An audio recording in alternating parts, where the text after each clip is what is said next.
Good morning, friends around the world. Let's continue our meditation series inspired by the popular book Body, Mind, and Spirit published through Hazelden. There was a period in my youth when I observed my dad working 3 jobs, 1 full-time and 2 part-time. I actually thought that was the norm, as I had seen nothing else to compare it to. Funny how we change as we grow up, isn't it? In my teenage years, I thought my dad was what? Well, maybe a good man, but he really wasn't very cool. I thought I was cool. And well, he was just old and he didn't get it and didn't understand how we do things these days. Then in my early 20s, I got married, started raising a family, and my father suddenly became this sage. Funny thing, as I look back on those years, there was a time when I was just like my dad. I was going to school full-time, working full-time, and helping my wife raise a family. Well, back to this not-so-cool father who suddenly became a sage. One day we were working in his wood shop in the basement, and we were talking about the kind of work I wanted to do when I grew up. I honestly can't remember what I thought I wanted to be, but I do remember one thing Dad said that day that I haven't forgotten. He said to me, "Eddie, fall in love with your job and you'll never work another day in your life."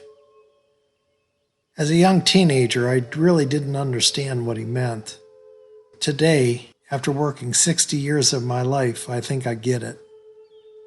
I sensed Dad was telling me to find a work, a profession, a calling that you absolutely love doing, and it won't feel like work. It'll feel like you're doing exactly what you'd want to be doing every day, even if you didn't have to work. In the book of Psalms, it says, "Delight yourself in the Lord, and He'll give you the desires of your heart." Today, I see that as Dad saying, fall in love with your job and you'll never work another day in your life. Let me explain. At birth, I believe we're all given different gifts. I don't believe anyone is born without gifts. We merely have different ones. I believe Dad was saying the same thing. It's our job to find our gifts. And how do we do that? Well, in the Psalm, I think David explains it. We find our gifts by what we delight in doing. A loving God wants us to be happy in life. God wants us to be delighted in the work we do. Isn't that a wonderful thought? Well, Mary Dunbar says, "We are each gifted in a unique and important way. It is our privilege and adventure to discover our own special light." Sometimes we're afraid to let ourselves believe we have anything special to offer or contribute to the world. We think of ourselves as plain and untalented, with no gifts or special potential.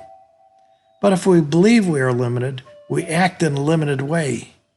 We take few risks and follow few paths that might develop our special talents and gifts. But when we learn to love ourselves and trust ourselves in a whole new way, anything is possible. To fully believe in our talents, we need only step from the darkness into the sun. We will take the first step, trust enough, and start believing that, yes, we do have special gifts. Let's spend the rest of the time we have together this morning and consider these things. Am I willing to be aware of my deep and unfulfilled desires, dreams, and wishes, which is the first step on the way to accepting gifts?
Can I identify these gifts I have?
Am I using my gifts to bless others?